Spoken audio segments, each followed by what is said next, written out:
It's late morning on Father's Day. Deputy Bill Dunn, a father himself, has just discovered a 3-year-old girl left inside a car which by this time was sweltering. I mean, you go from, it was probably 80 degrees outside to where you have 109, 110 degree steam just rushing out at you. When you opened that car door? When I opened the car door. Sadly, I didn't think that she was alive when I got to her. I felt for a pulse. I didn't feel a pulse. He rushed the child to his cruiser and turned on the air conditioning. Sweetie. Faint signs of life started to return. Once the cold air hit her, that's when I started noticing her eyes kind of fluttering.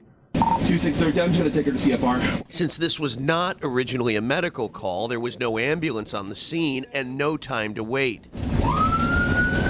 Dunn took off for the hospital with the little girl lying next to him, encouraging her back to consciousness. It's okay, baby.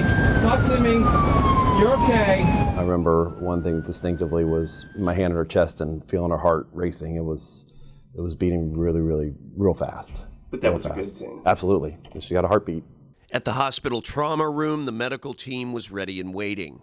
After dropping off the child, there was nothing more Dunn could do. He walked out to his patrol car and slumped over. My legs were a little weak. It's a heck of a thing to experience that adrenaline dump, and then when it finally all goes away, how it really does affect your body. The sad reality is 36 children across America die in hot cars every year. How does it happen? According to scientists who study these tragedies, they often start with some sort of disruption in the family routine. Mom has overslept. Dad is late for work.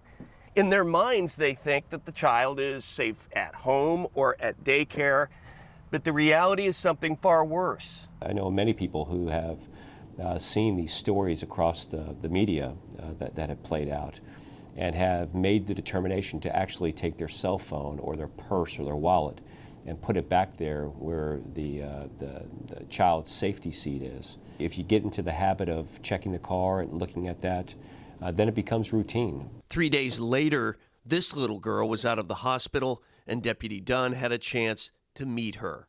It meant everything to me. I was so happy I was able to do that.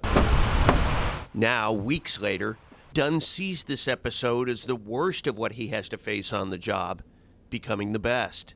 Sometimes we're able to have a moment like this that makes it all worthwhile.